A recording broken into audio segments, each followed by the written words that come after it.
अस्सलाम वालेकुम वरहमतुल्लाहि वबरकातुहू।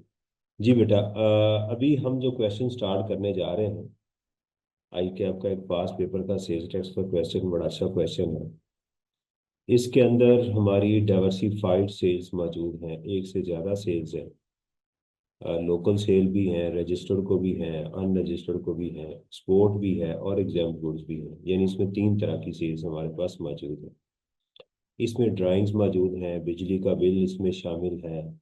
इसमें पिछले साल की कुछ हमारी इनवाइसेज ऐसी थी जिसका हम इनपुट क्लेम नहीं कर सके, वो भी इसमें शामिल है। कुछ पार्ट्स हैं इसके अंदर, वो भी हैं। बेटा, जीरो रेटेड सप्लाईज अनरजिस्टर्ड को हो या रजिस्टर्ड को हो, उसका रिफंड मिल जाएगा। इनका सवाल ये है, मैं आपको साथ बता देता हूँ। तो बहरहाल हम उसमें वो भी चीज़ें मौजूद हैं। तो इसमें थोड़ी सी डेवलपमेंट मौजूद है। इसमें एग्जामिनर ने हमें नोट साथ दिए हुए हैं। उसने हमें इसके नोट्स साथ ऐड किए हैं। उन नोट्स को देखेंगे कि उस किस नोट का हमारे सवाल में मौजूद है या नहीं है। इसमें फिक्स एसेट भी मौजूद है और पिछले साल का इसमें ब्रॉड फॉरवर्ड भी मौजूद है। तो तकरीबन इसके अंदर काफ़ी अच्छी वैरायटी मौजूद है क्वेश्चन के अंदर। तो रॉ मटेरियल भी आ गया हमारे पास, मशीनरी भी आ गई, बिजली का बिल भी आ गया, तीन तरह की सेल्स भी आ गई, ब्रॉड फॉरवर्ड भी आ गया। ये देखते हैं कि इस क्वेश्चन को लेके हम कैसे चलेंगे। मैं आपके सामने स्क्रीन शेयर करता हूँ और उसमें वो देखिएगा।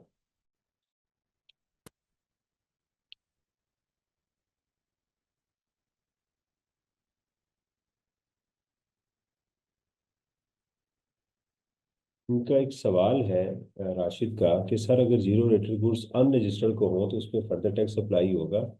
देखिए बेटा, फर्दर टैक्स जो है, जो अनरजिस्टर्ड को सेल की जाती है, वो किन जगहों पर नहीं होता।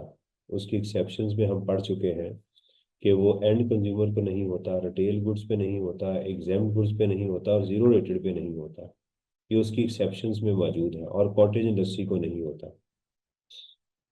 नहीं जी, ये सवाल हमारे पास मौजूद है। इसकी रिक्वायरमेंट को देखते हैं। इस टेबल को मैं डिलीट कर देता हूँ, ये एग्जाम में मौजूद नहीं था, तो इसलिए मैं अभी इसको नहीं लेता। ये लिखा है जी, compute the sales tax payable और refundable input tax credit to be carried forward. ये लिखा था ना, input tax credit to be carried forward.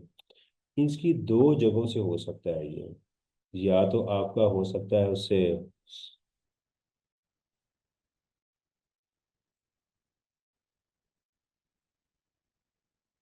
या तो ये आपका 90% के रूल से हो सकता है या फिक्स एसेट की वजह से आ सकता है। ये बात आपने जेन में रखनी है। कहाँ से आ सकता है? 90% रूल की वजह से और फिक्स एसेट की वजह से। मैं लिख रहा हूँ, यहाँ नहीं आपने लिखना, लेकिन आपको समझाने के लिए। ये जो compute the sales tax payable और रिफंडेबल है, ये कैसे आएगा आपका? आउटपुट टैक्स लेस, इसमें से कहेंगे इनपुट टैक्स, यहाँ से आएगा ये दो चीजें हमें पता होनी चाहिए। चलते हैं अपने सवाल के ऊपर। Maroof engineering and AOP is registered. Sales tax के अंदर आपको सवाल इंडिविजुअल का मिल जाए या एओपी का मिल जाए, पार्टनरशिप फर्म का मिल जाए, उससे कोई फर्क नहीं पड़ता। And is engage in the manufacture and supply of spare parts. Spare parts की वो क्या कर रहा है? सप्लाई कर रहा है।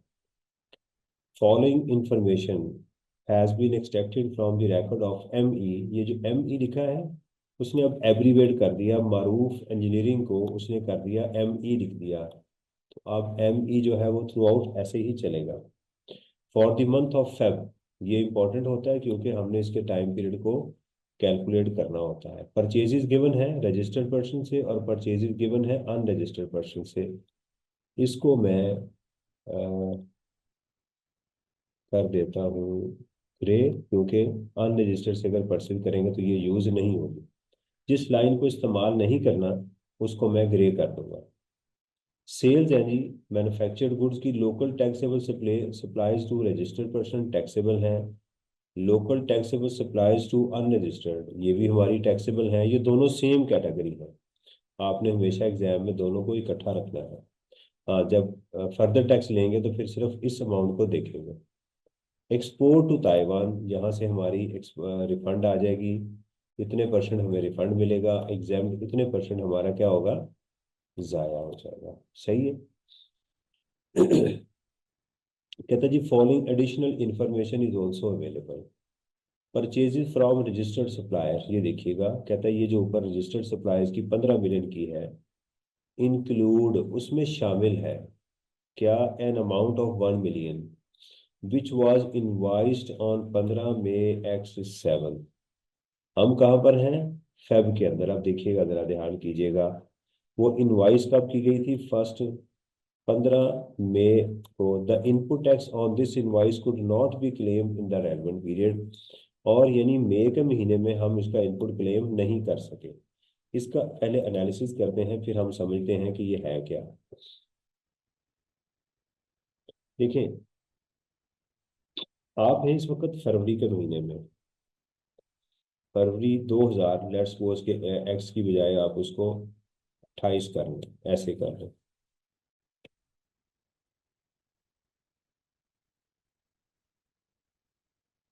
28 या X8 कर लें, 2028। आपने ये देखना हो कि इस महीने में इनवॉइसेस किस किस महीने की आ सकती हैं, तो इस महीने को निकाल के पिछले 6 महीने लिख लें। सही है, झटके तरीके से। तो फेब में पहले क्या था, जनवरी, राइट। उसके पहले क्या था, दिसंबर, पीछे जाना शुरू कर दें, ठीक है। नवंबर, अक्टूबर, सितंबर, मैं इसमें लिखता हूँ 6, 5, 4, 3, 2 और 1, सितंबर और अगस्त। यानी फेब के अंदर इन पिछले 6 महीनों की इनवाइसिस का आप इनपुट क्लेम कर सकते थे। अगर आप इन 6 महीनों में कहीं, यानी आप मैक्स अगस्त का और इन सब का क्लेम हो सकता था। वो कहता है कि इस ये जो इनवाइस है वो मई की इनवाइस पड़ी हुई है, यानी ये जो इनवाइस इसमें शामिल है वो जुलाई की भी नहीं है, जुलाई जून की भी नहीं है, बल्कि मई की पड़ी हुई है। तो क्या आप फरवरी में इसको क्लेम कर सकते हैं, द आंसर इज नो। और वो कहाँ शामिल है, इस परचेजेस के अंदर शामिल भी है। तो लिहाजा हमें क्या करना है कि इस 1 मिलियन को इसमें से निकालना है। तो लिहाजा ये जो हमारा होगा सवाल, इसमें आगे मैं लिख देता हूँ, should be deducted from the purchases, purchases इसमें से इसको क्या करना चाहिए, माइनस कर देना चाहिए। मैंने कमेंट्स लिख दिए हैं इसके नीचे, ये मैं यहाँ पर जाके इसको थोड़ा सा कलर को चेंज कर दूँ ताकि आपको बाद में आसानी हो। ठीक है, ये मैंने अपने पॉइंट्स लिख दिए कि ये इसमें गलत शामिल है, लिहाजा इसको माइनस हो जाना चाहिए। आप यस करेंगे तो मैं आगे चलूंगा। ये पॉइंट समझ आ गया आपको।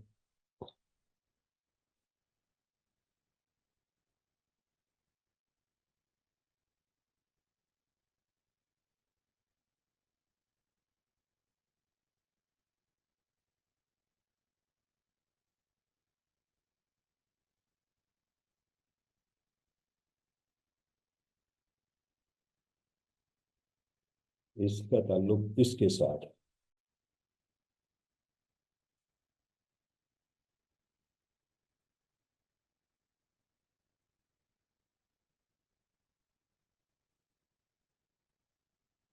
ओके, कहते हैं जी material purchase from unregistered suppliers was exclusively use for making taxable supplies. ये पहले दौर में ये लाइन यूज होती थी, इसका इस्तेमाल भी होता था। एग्जामिनर इसको इग्नोर करता है, ये क्या है, इसमें उलझने की जरूरत नहीं है। हम भी इसको, कहते हैं जी अनरजिस्टर्ड से जो सप्लाईज यूज की गई हैं वो ये वाली, ये सारी की सारी टैक्सेबल सप्लाईज में यूज की गई हैं, आप इसको इग्नोर कर दो। जी बिल्कुल, ऐसे ही है। आगे चले, कहते हैं जी goods worth ₹5 lakh were returned by different customers. मुझे कस्टमर से चीजें वापस आ गई। मैं लिख देता हूँ should be collected from the purchases as invoices more then 6 months are not allowed। इसको मैं पॉइंट्स लिख देता हूँ आगे, शुड बी विनोड। वजह कोई नहीं है, बस आप इसको कहते जी उसके पास गुड्स मेरी कस्टमर से वापस आई हैं, proper debit crores were raised with in the specified period. तो ये सेल्स रिटर्न है, ये क्या है, goods return by the customer. तो ये क्या है, हमारी सेल्स रिटर्न है, should be deducted from the supply, should be deducted from the supply. इसको हम, ये नहीं सेल्स रिटर्न है, जहां सेल लिखेंगे वहां से इसको भी माइनस कर देंगे, ये हमारे पास आ गई। A new machinery of 2.5 million 4 million was purchased and put to use during the same month। ये हमारा इनपुट होगा, ठीक है। Input tax on fix asset है, ये हमारा कहाँ पर जाएगा, चूंकि हमारे पास तीन तरह की सेल है, बता नहीं रहा, तो हमारा वर्किंग वन में भी और वर्किंग टू में भी ये जाएगा। कहते हैं जी electricity bill 23,600 including sales tax 18% paid during the month. ये इनपुट टैक्स है हमारा।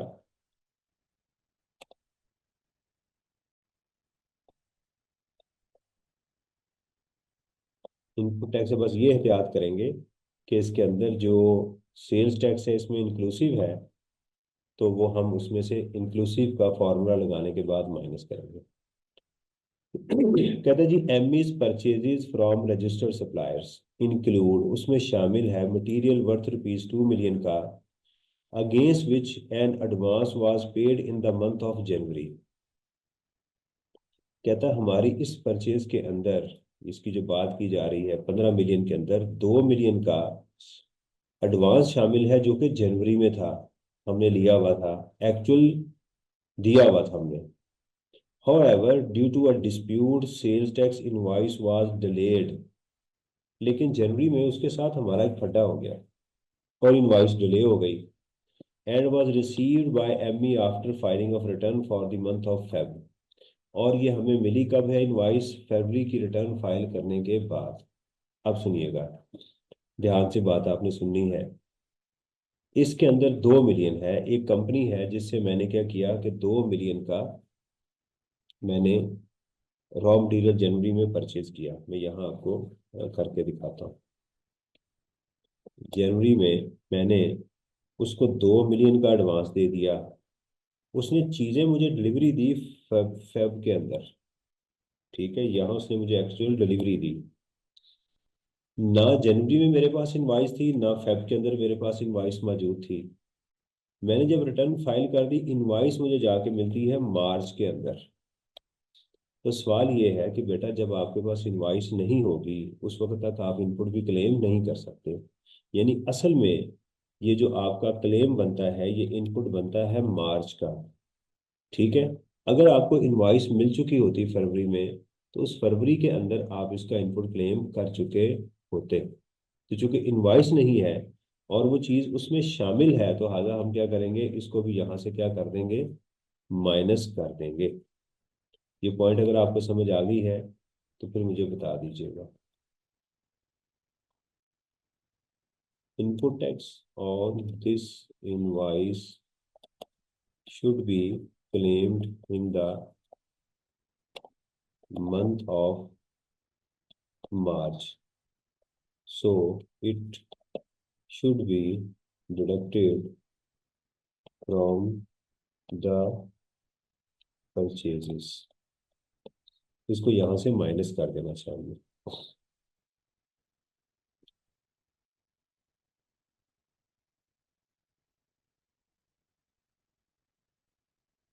वो कहता है, दोबारा सुनिएगा, वो कहता है कि जनवरी में, हम इस वक्त इस महीने में है फेब के अंदर, जनवरी में वो कहता है जी 2 मिलियन की मैंने एडवांस दिया किसी पार्टी को कि साहब आप ये जो है हमसे ले लें। उसने एक्चुअल डिलीवरी दी मुझे फरवरी में, लेकिन मुझे इनवॉइस नहीं दी। इनवॉइस मिलती है जाके मार्च में, ठीक है। तो जिस महीने में अगर किसी चीज़ की आपके पास इनवॉइस मौजूद नहीं है, वो इनपुट भी आप क्लेम नहीं करेंगे। आपके पास 6 महीने हैं, उसको आगे जाके क्लेम कर लें। राइट, तो लिहाजा फरवरी में इसका 2 मिलियन हमारे टोटल 15 मिलियन में शामिल था। तो हमारा ये असल में मार्च का इनपुट बनता है, तो गलत पड़ा हुआ है ना फरवरी के अंदर, तो लिहाजा हम इसको कहाँ ले जाएंगे, मार्च के महीने में ले जाएंगे। जी बताइएगा, अब समझ आइए आपको। यानी ये इस पूरी लाइन को पढ़ने से जो समझ आ रही है कि इस 15 मिलियन के अंदर जो 2 मिलियन है वो मार्च का है, पड़ा कहाँ हुआ है, फरवरी में। तो आप उसको उठा के यहाँ से निकालें, अगले महीने में जाके हम क्लेम करेंगे, लिहाजा इस महीने की परचेज में से इसको माइनस कर देंगे। जी, इस ओके।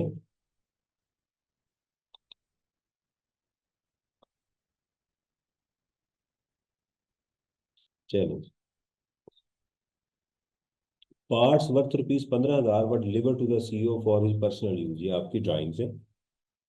ठीक है ना, ड्राइंग्स को क्या करते हैं, सेल ट्रीट करते हैं।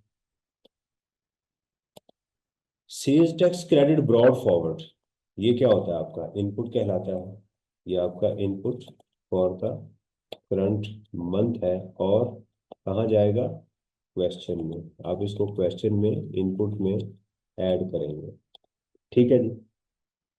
ले जी, अब जरा इसका हम एक एनालिसिस करें। जो पहली लाइन थी, अब मैं उसको हाईलाइट करने, purchases from registered suppliers include, ये हमारी इनपुट की इंफॉर्मेशन थी।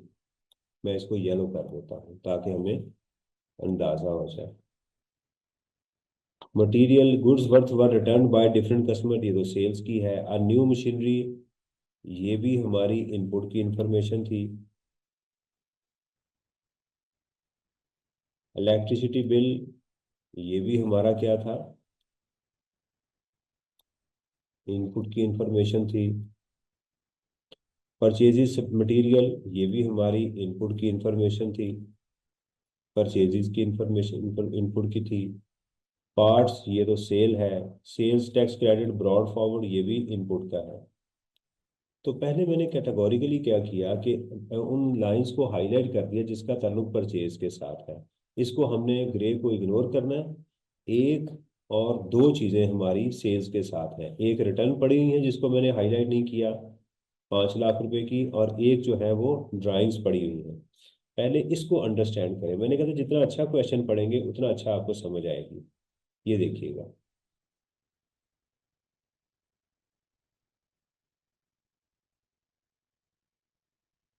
जी, अगर साइलेंट होगा तो समझेंगे हमारे पास इनवाइस आ गई है। जी, तो इनको इनको ये जो 8 पॉइंट्स हैं, इनको समझें कि इन 8 पॉइंट्स की आपको मैंने जो हाईलाइट किए हैं कि ये इनपुट है, और उसके आगे मैंने कमेंट्स भी डाल दिए।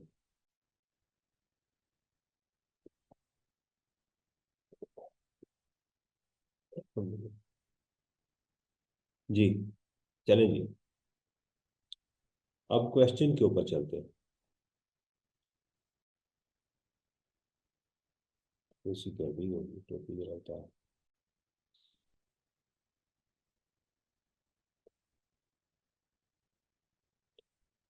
देखें जी, उसी तरह हम अपने क्वेश्चंस को पहले इनपुट टैक्स कैलकुलेट करेंगे। ठीक है, फिर हम अपोर्शनमेंट करेंगे, फिर उसकी आउटपुट में जाएंगे, और फिर हम उसका फर्दर टैक्स कैलकुलेट करेंगे। सही है। चलिए जी, बिस्मिल्लाह। क्वेश्चन नंबर है जी हमारे पास 11। ठीक है, तो आप जाहिर बात है कि एग्जाम में क्या करेंगे, जहां मैंने जिसको येलो किया है, तो आप एग्जाम में इसको आईपी लिखते जाएंगे, आईपी इनपुट के साथ, ताकि मैं जब इनपुट की वर्किंग करूं तो उसका उसके साथ ताल्लुक जो है वो बना लूं। तो हम चलते हैं सबसे पहले input tax, working one, common input tax, purchases from registered persons,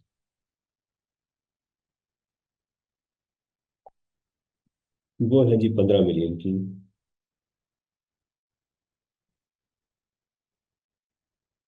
अच्छा, यहाँ कुछ एडजस्टमेंट है, तो इसलिए मुझे इसको पहले इनर कॉलम में लिख लेना चाहिए। ठीक है, क्योंकि इसके अंदर वो कह रहा है जी एक ये वाली वैल्यू है 1 मिलियन की, ठीक है, जो टाइम बार्ड इनवाइस थी, इसमें हम करेंगे लेस टाइम बार्ड इनवाइस,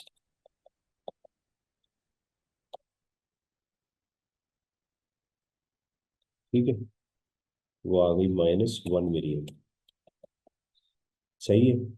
दूसरा इसमें ये वाली लाइन हो गई, उसके बाद आ गया जी हमारे पास 2 मिलियन की ये इनवाइस थी, ठीक है, हम इसमें कर देंगे less supply for the month of March. March की सप्लाई भी इसमें पड़ी हुई है, ये भी हमने माइनस कर दी।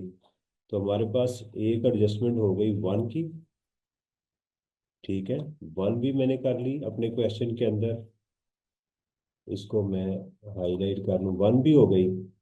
और मैंने 4 को भी अपने क्वेश्चन में कर लिया, यानी मैं टिक करता जा रहा हूँ कि ये मेरी दो एडजस्टमेंट्स हो गई हैं। ठीक है जी, मैंने अपने सवाल में से दोनों एडजस्टमेंट को यहाँ इंकॉर्पोरेट कर लिया। मेरी बाकी परचेज कितनी बनी, नेट जो थी 12 मिलियन, ठीक है, इसका मैं 18% जो है वो कैलकुलेट कर लेता हूँ, 18%। तो 12 × 18%, ये मेरे पास 21,60,000 रुपये का इनपुट आ गया। यहाँ अगर आपने नोट कर ले मेरे मुझे बताइएगा, फिर मैं आपको इससे आगे चलूंगा।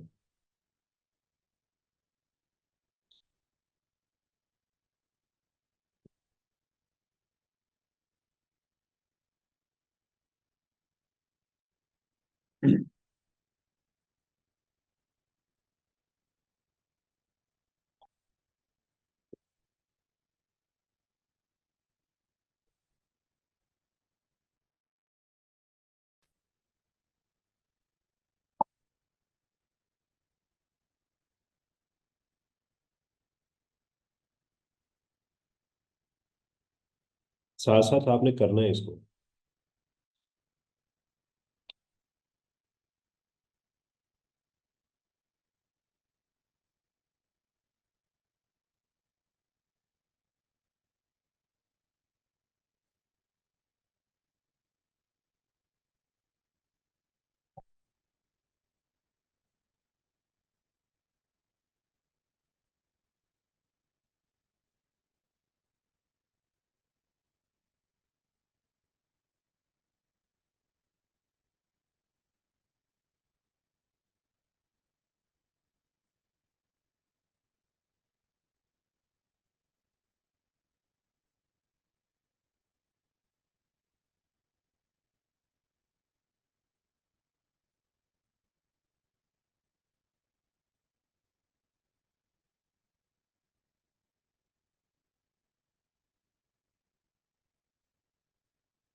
ओके जी, थैंक यू। चलिए जी आगे चलते हैं। अब इसकी अपॉर्चुनमेंट, अच्छा इसमें कुछ और चीज़ें भी पड़ी हुई हैं हमारी, हमारा अभी सारे येलो पॉइंट कंप्लीट नहीं हुए। दूसरा पॉइंट आता है जी मशीनरी का। पहले हम रॉ मटेरियल का देखें। इलेक्ट्रिसिटी बिल है 23,600 रुपया। हम इसमें करते हैं इलेक्ट्रिसिटी, इलेक्ट्रिसिटी बिल, वो कितना है जी 23,600 multiplied by 18% divided by 118%। 23,600 into 0.1 है डिवाइड बाई 1.18, ये भी आता है। तो हमने इस पॉइंट को भी कंसिडर कर लिया, जिसको मैं कंसिडर करता जा रहा हूँ उसको मैं टिक करता जा रहा हूँ। ऑब्वियसली मेरे पास आज वो पेन नहीं है, तो मैं इसलिए इससे करता जा रहा हूँ। ये क्वेश्चन में चला जाएगा, sales tax credit brought forward machine को बाद में करेंगे। तो देखिएगा मैंने अपने इनपुट के रिगार्डिंग एक, दो, तीन तीन पॉइंट्स को ले लिया, मेरे 2 पॉइंट्स बच गए। अब आते हैं, पहले इसको टोटल कर लेते हैं, फिर हम मशीनरी की तरफ चलते हैं। ठीक है जी, अब इसमें हम चलते हैं इनपुट टैक्स ऑन मशीनरी, ये जी हमारे पास 2.4 मिलियन, इसको भी मैं हाईलाइट कर लेता हूँ यहाँ पर।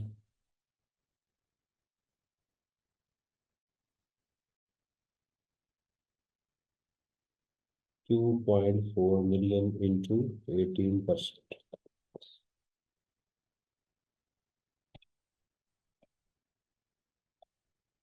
मेरे पास दो तरह के कॉमन इनपुट आ गए, 21 लाख और 4,32,000 रुपया, ये मेरे पास आ गए।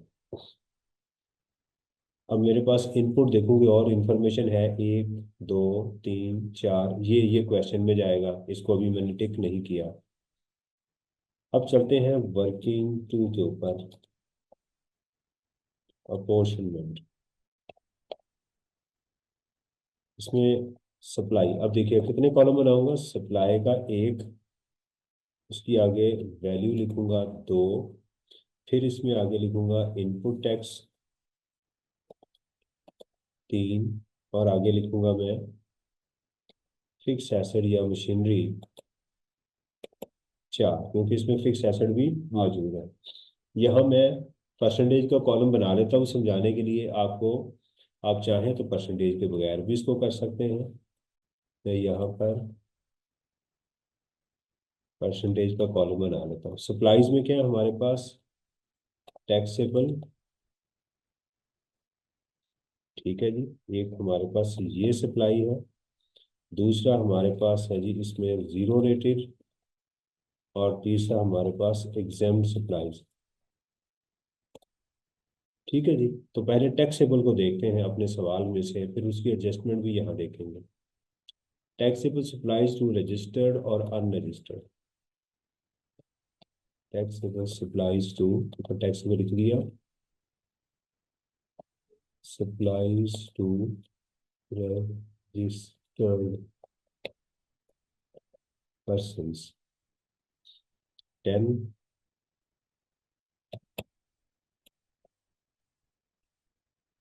और supplies to unregistered 3 million. Export to Taiwan 10 million की है जी हमारे पास, और एग्जाम सप्लाईज हमारे पास ये पड़ी हुई हैं 2 मिलियन की। ठीक है जी, इसमें कुछ एडजस्टमेंट्स हमारे पास मौजूद है। कहता है जी goods worth ₹5 return by different customers, sale return डाल दें, लेस सेल्स टर्न्स 5 लाख की। ठीक है जी, तो इसको भी मैं कंसिडर कर लिया, मैं इसको भी टिक कर देता हूँ, ताकि parts this were delivered to CEO 15,000 रुपये की ड्राइंग्स हुई हैं, ये मैंने उसको भी हाईलाइट कर लिया, इसको मैं लिखता हूँ। तो ऐड करेंगे ड्राइंग्स 15,000, 15,000 जी। तो मेरी वर्किंग में और तो नहीं कुछ रह गया, ये देखिएगा, 1, 2, 3, 4, 5, 6, 7, 8, ये एक ये रह गया, ये क्वेश्चन में जाएगा, इसका मैं टोटल कर लेता हूँ, और इसको डबल लाइन से क्लोज कर देता हूँ, और यहाँ पर इन सब का टोटल 1, 2, 3, इसको भी डबल लाइन से क्लोज कर, डायरेक्ट भी कर सकते हैं, लेकिन मैं परसेंटेज के साथ भी बताता हूँ कि इसमें टैक्सेबल सप्लाईज कितने परसेंट है। 12 मिलियन को आप डिवाइड करें इसके साथ, तो हम कहेंगे इसमें टैक्सेबल सप्लाईज 51.05% है। इसमें एग्जाम सप्लाईज कितने परसेंट है, 40, तकरीबन 41%, और एग्जाम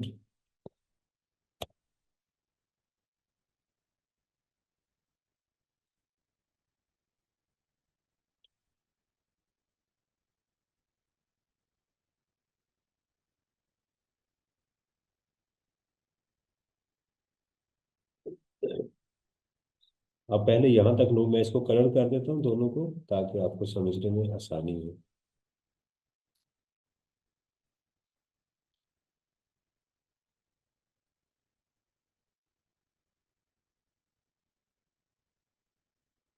ये देखिएगा,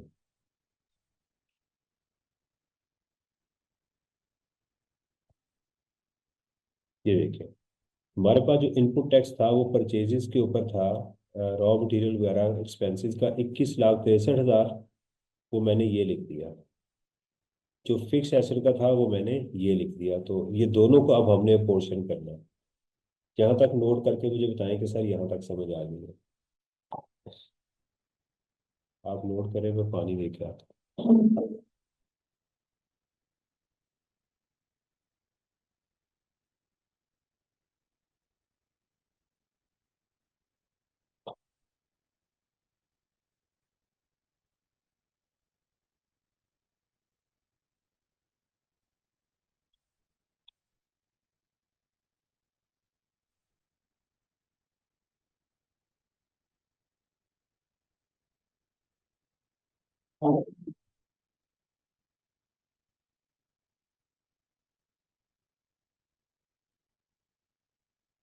देखिए, यही वो टाइम है जो मैं और आप इसको फ्रूटफुल कर रहे हैं। ये सही टाइम का सही इस्तेमाल है। अगर कोई बच्चा सोचता है कि यार मैं बाद में कर लूंगा, सोया पड़ा है, तो वो उसकी मर्जी है ना। जब यहाँ तक नोट कर ले तो फिर मुझे बताइएगा कि सर मैंने नोट कर लिया।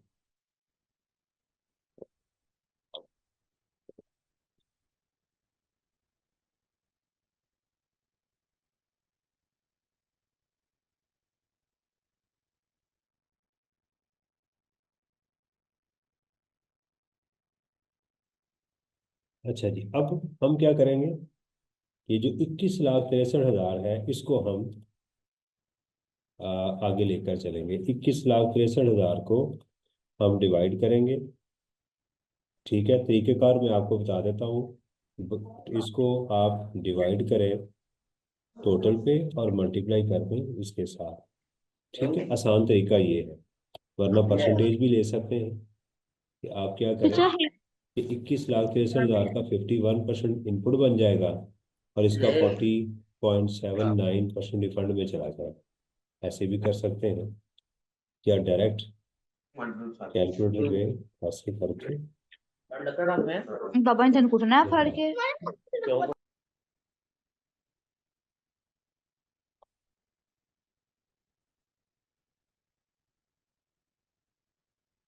ठीक है जी।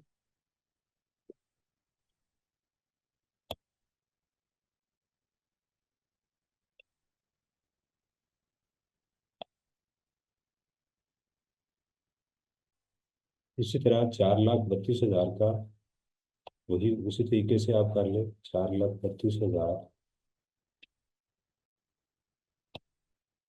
परसेंटेज लेना चाहें तो ये आ जाए। इसमें ये तो डायरेक्ट हमारा रिफंड में चला गया, जीरो रेटेड का। इसको मैं ग्रीन कर देता हूँ।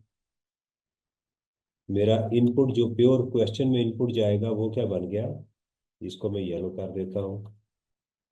और इसके बाद जो दूसरा इनपुट है, जरा इसको मैं डार्क कलर में कर देता हूँ। तो ये लिखना नहीं है, वैसे मैं आपको बता रहा हूँ कि इसको मैं इनपुट बोलूंगा क्वेश्चन में। ये मेरा क्वेश्चन में रिफंड बन जाएगा।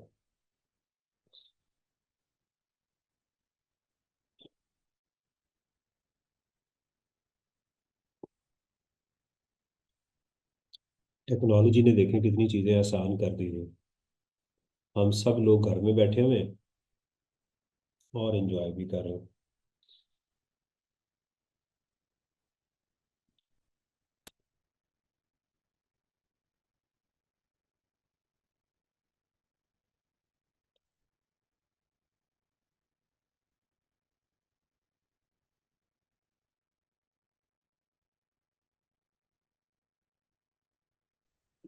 सर इसका हमें वो मिलेगा ना, रिकॉर्डिंग?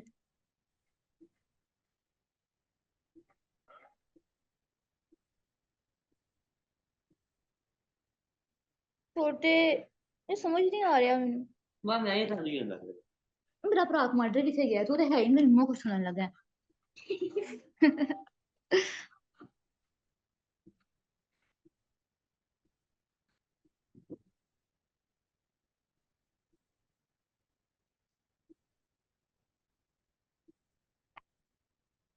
ये जादू नहीं साइंस है। और लास्ट वाला तो आप अभी कर सकते हैं नंबर 1।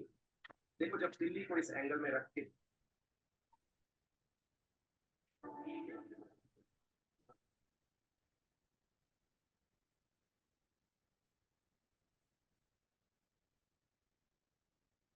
मुझे अनम्यूट किया हुआ है।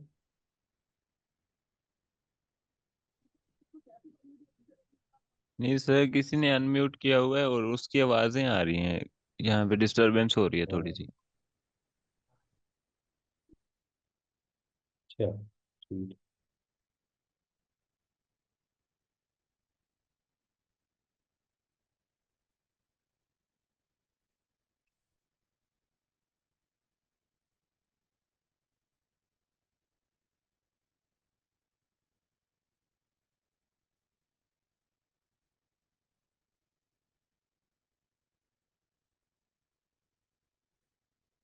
जी जी, रिकॉर्डिंग भी आपको इंशाल्लाह मिल जाएंगी इसकी,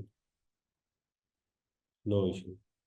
यहाँ तक मुझे बताइएगा, अगर ओके है तो फिर मैं आगे चलूँ।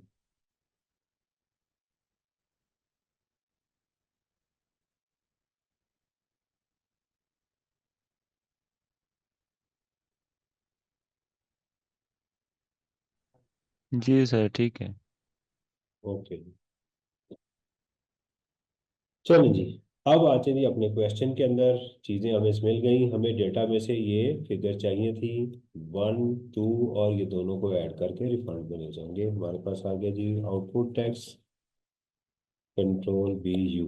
अब हमने क्या करना है, इसी सारे डेटा को हमने उठा के यहाँ पर ले आना। ठीक है, और यहाँ पर इसमें हम लिखेंगे 10 million into 18% supplies to unregistered, भी हमारे पास 3 million इंटू 18%। सेल रिटर्न हमारे पास आ गई जी 500,000 इंटू 18%। और ड्राइंग्स आ गई हमारे पास 15,000 इंटू 18%। ठीक है जी, ये हमारे पास आ गई 10 million इंटू 0.1।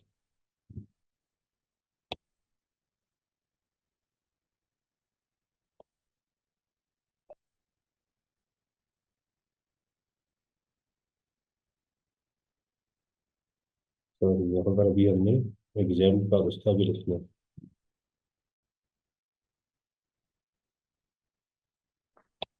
सर जो ड्राइंग है इस पे हम टैक्स देंगे? किस पे? ड्राइंग्स पे। जी बिल्कुल देंगे।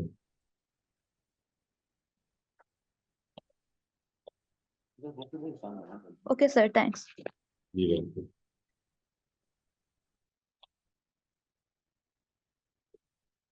नाइस 10 million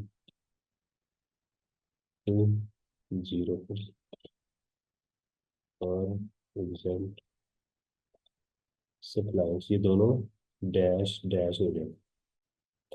ये हमारा टोटल आउटपुट टैक्स, आप इसको लिख सकते हैं एग्जाम में, output tax.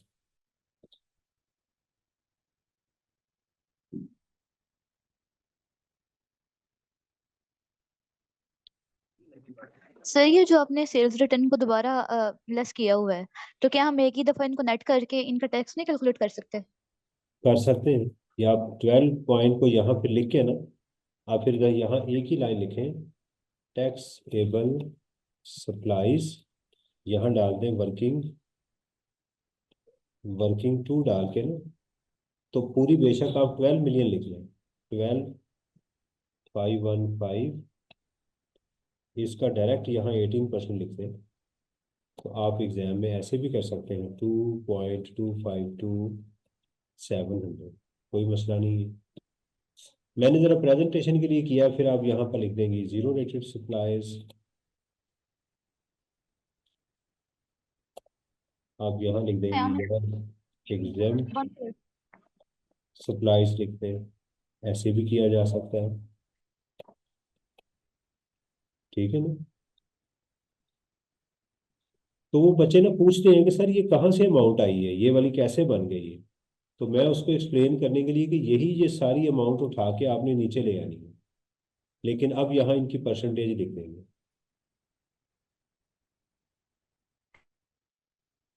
Okay sir, sorry, आप गॉट इट, जैसा थैंक पहले यू। आप लोग सवाल पूछ रहे थे, मेरा माइक जो है ना वो स्पीकर म्यूट हुआ हुआ था। अब चलते हैं जी, हमें चलना है अपने इनपुट के ऊपर। अब लिखेंगे less input tax. Input tax में हमारे पास क्या आएगा बेटा, सबसे पहले तो आप कॉमन को ले लें, कॉमन इनपुट टैक्स। इसका रेफरेंस रूट देना है वर्किंग टू का, ठीक है। ये आ गया, ये 11 वाली अमाउंट आ गई। इसको भी मैं येलो कलर में कर दूं ताकि आपको समझने में आसानी हो। अब देखिए इसमें ब्रॉड फॉरवर्ड मौजूद है, ऐड ब्रॉड फॉरवर्ड। अब सवाल में चलते, एक हमारा रह गया था इनपुट ये वाला, sales tax credit 50,000 was brought forward from the previous month. ये हमारे पास मौजूद था, तो ये एक आइटम थी, उसको भी मैंने टिक कर लिया। तो मैंने 50,000 वो भी लिख लिया। तब आपको समझ आ गई कि ब्रॉड फॉरवर्ड सवाल में यहाँ आएगा। अब यहाँ लिखना है 90%। 90% लिखने से पहले आपने एक चीज़ नोट मैंने कहा था करनी है, कि आपकी टैक्सेबल और एग्जाम्प्ट सप्लाईज में इसको देखना है कि जीरो रेटेड कितने परसेंट है। अगर ये 50% से ज़्यादा है तो फिर आपने यहाँ 90% वाला रूल नहीं लिखना। दोबारा सुनिएगा कि आपके सवाल में अगर जीरो रेटेड गुड्स भी हैं और टैक्सेबल भी हैं, ये जो मैंने ऊपर हाईलाइट किए हैं, इन दोनों को टोटल करके आपने 10 को इस पे डिवाइड करना है, इसकी परसेंटेज चेक करनी है। मैं साइड पे करके आपको दिखाता हूँ। देखिए मेरे पास टैक्सेबल सप्लाईज हैं 12 मिलियन की प्लस 10 मिलियन की, ठीक है। और इसमें जीरो रेटेड कितनी है, 10 मिलियन की। तो अगर मेरे से कोई पूछे कि मेरी zero rated total taxable supplies में कितने परसेंट है, तो मैं क्या करूँगा कि मैं फिर उसके बाद 10 मिलियन को डिवाइड करूंगा टोटल टैक्सेबल सप्लाईज के ऊपर, तो परसेंटेज देखता हूँ ये 50% से कम है। अगर ये 50% से आंसर मेरा ज़्यादा होता तो मैं यहाँ पर जाके 90% का रूल ना लिखता, लेकिन अब मैं लिखूंगा। अब मैं लिखूंगा और 90% ऑफ 225 टू 700। तो इसका 90% मैं लिखूंगा सेक्शन 8B। अब चूंकि मेरा इनपुट जो है वो इससे कम है, तो लिहाजा मैं अपने ही विच एवरेज लोअर, मैं इसको क्लेम कर लूंगा, तो मेरा कैरी फॉरवर्ड नहीं आएगा। यानी मेरा जो इनपुट है वो इसके 50% से ज़्यादा नहीं होना चाहिए, जो कि ये है। क्योंकि वो नहीं है तो लिहाजा यहाँ हम कहेंगे कि मेरे यहाँ पर 90% की रिस्ट्रिक्शन नहीं लगी। तो मेरा सेल्स टैक्स लाइबिलिटी आ गई बिफोर मशीनरी, तो 10,98,000 की आ गई। अब इसमें से आप लेस करेंगे इनपुट टैक्स ऑन मशीनरी,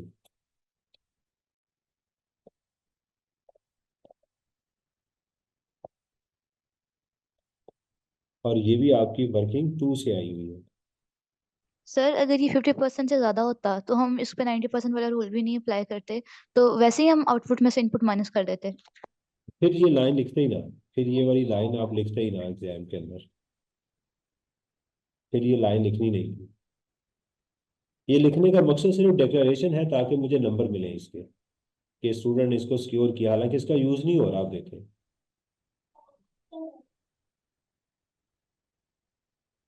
ठीक है। तो ये मेरे अब ये वाली वैल्यू भी आ रही। अब देखिए मैंने ये दोनों वैल्यूज अपने सवाल में इस्तेमाल कर ली, रॉ मटेरियल की भी और फिक्स एसेट की भी। मैं यहाँ लिख देता हूँ, आप मेरे साथ कर रहे होंगे फिर आपको ज़्यादा अच्छी समझ आएगी। ये माइनस हो रही है,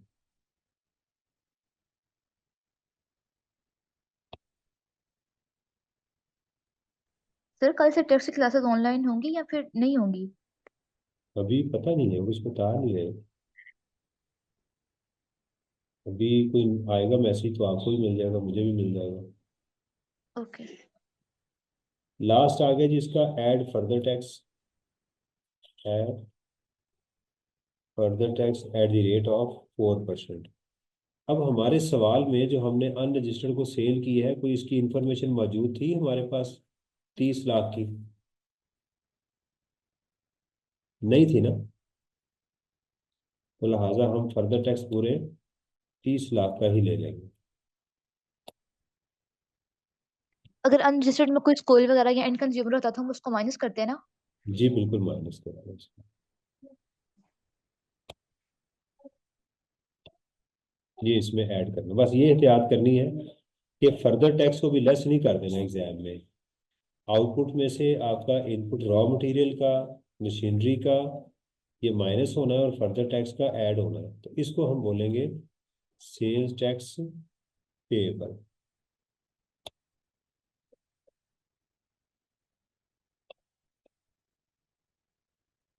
कैरी फॉरवर्ड है ही नहीं तो आ जाएगा सेल्स टैक्स रिफंडेबल।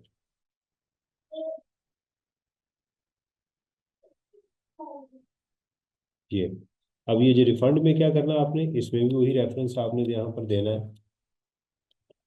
W2 का, और वो दोनों अमाउंट है आपने यहाँ पर ऐड करके लिखनी है, ये वाली प्लस ये वाली। तो ये आपका रिफंड में आ जाए। इस तरह से आपका क्वेश्चन कंप्लीट होगा। मैं इसको भी कॉपी करके, इस क्वेश्चन का नाम था क्वेश्चन नंबर 11, मारूफ इंजीनियरिंग था, मारूफ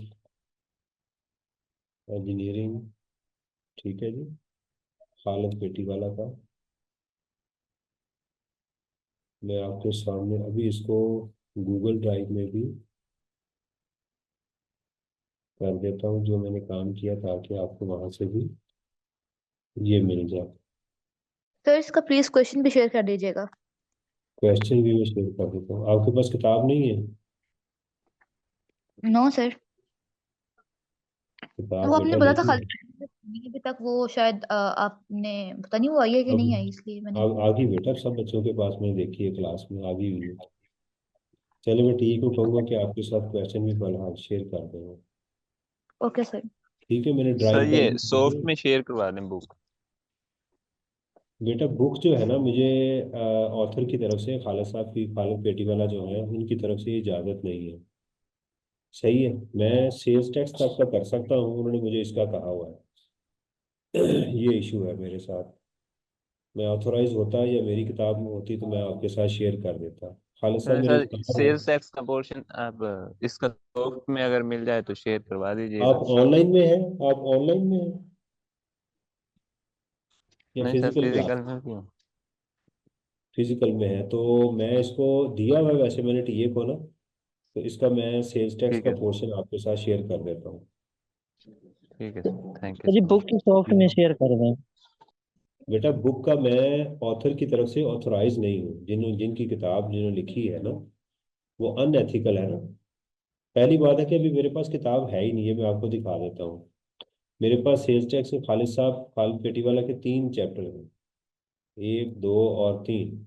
इसकी मैंने इजाज़त दी होती है जब तक किताब ना आए।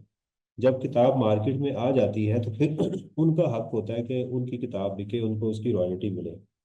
मेरा इसमें कोई शेयर नहीं है, लेकिन ये है कि मैं उनकी वो चीज़ें शेयर नहीं कर सकता ना। एक बंदा, उसने मेहनत की है पूरे ऑर्डिनेंस को, उसको हर चीज़ को देख के उन्होंने मेहनत की है, तो उनका राइट होता है कि उनकी किताब जो है ना, वो लोग खरीदें जिसने मेहनत की है। ठीक है ना, ये हमारी इसमें इन्वेस्टमेंट होती है। दूसरी इन्वेस्टमेंट को अगर आप छोड़ भी दें, मैं प्रेफर नहीं करता कि हम स्टूडेंट जो है वो रीडिंग करें कि लैपटॉप के ऊपर, क्योंकि आपकी ये जो होती है ना, जो शुआएं होती हैं मोबाइल की और लैपटॉप की, दिमाग को बहुत इफेक्ट करती हैं, हमारी एफिशिएंसी को बहुत ज़्यादा रिड्यूस कर देती है, जिसकी वजह से हमें प्रॉब्लम होती है। किताब पढ़ेंगे और साथ लिखेंगे, आपका जो विजन ही डिफरेंट होगा, आपको काम करने का मज़ा डिफरेंट आ रहा होगा। जी सर। आजकल तो ऑनलाइन किताब मिल जाती है। आप देखें, आपकी आंखें बचेंगी, आपका टाइम बचेगा, आपको काम करने में मजा आएगा बुक रीडिंग से। जी सर, उससे इंशाल्लाह मैं भी कॉलेज जाऊंगी तो मैं ले लूंगी, मुझे तो नहीं पता था कि वो आ गई है। हाँ, नहीं वैसे ऑनलाइन भी मिल जाती है किताब वाली, वही बुक डिपो है, बाकी लोग हैं जी उनको जी, आप, वो वही है सर, वही बुक डिपो वाले हैं, वो उनसे ऑनलाइन आ सकते हैं। हाँ उनको आप कह दें, तो वो आपको घर भेज देंगे किताब। अगर आप पाकिस्तान से या लाहौर से बाहर हैं तो वो आपको घर भेज देंगे किताब। ठीक है। Thank you sir. जी वेलकम। अच्छा ये बेटा हो गया सवाल।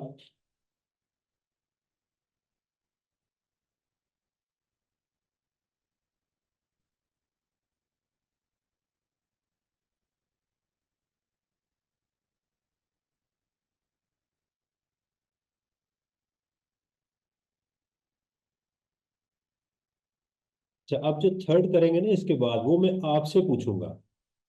यानी अब दो क्वेश्चन मैंने करवा दिए हैं ना, अब आप मेरे साथ माइक ऑन करके इंटरेक्ट करेंगे जैसे हम फिजिकल क्लास में बैठे हुए। मैं आपसे पूछूंगा इस लाइन का क्या ट्रीटमेंट होना चाहिए, ताकि आपके अंदर कॉन्फिडेंस आए।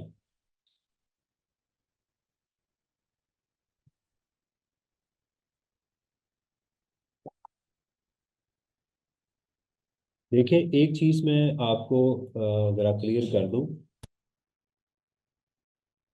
कि वक्त जो है ना वो किसी का इंतजार नहीं करता।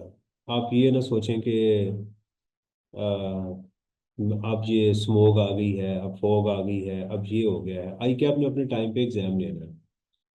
तो हमें, हमारे पास एक्सक्यूज कोई नहीं है। मिसाल के तौर के ऊपर मैं रात को लेट सोया हूँ, एक मिसाल दे रहा हूँ, मेरा सुबह नहीं दिल कर रहा था उठने को कि यार मैं क्या उठूँ और जाके फिर जो है ना मैं छुट्टी करूँ, मैं अपनी रेस्ट करूँ, किसी रिश्तेदार से मिला हूँ जाके।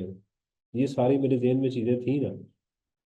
लेकिन मुझे पता है कि मैंने कमिटमेंट की है, मैंने उस काम को करना है। तो मेरा, आप समझे कि सुबह 9 बजे से अभी तक का जो टाइम है ये बड़ा, मैं समझता हूँ इफेक्टिव हो गया। मैं कोई और काम भी कर लेता, मोबाइल देख लेता, कोई हू हा कर लेता। इस तरह आप लोग भी जो मेरे साथ बैठे हुए हैं, आपने कुछ गेन ही किया है ना, टाइम जाया तो नहीं गया ना आपका। तो ये चीज़ सिर्फ सोचने की होती है कि हमें उस काम को अच्छी तरह से करते रहना चाहिए। देख, और यही कामयाबी है। बहुत ज़्यादा अमीर होना या बहुत ज़्यादा ज़हीन होना, मेमोरी का लेवल बहुत अच्छा होना, ये सीए के लिए ये कुछ चीज़ें ज़रूरी है, इम्पोर्टेंट, लेकिन बहुत ज़रूरी नहीं है। ठीक है। मेहनत जो है वो सीए के लिए सबसे ज़्यादा वो ज़रूरी है। यहाँ तक क्लियर है? कुछ सवाल हो तो मेरे से पूछ लें, फिर मैं आपके साथ एक और क्वेश्चन शेयर करूंगा और वो हम डिस्कस करेंगे। मैं आपसे पूछूंगा, आपने मुझे बताना है कि सर इस लाइन की मुझे ये समझ आई।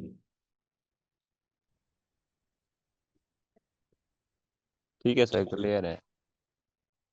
जी।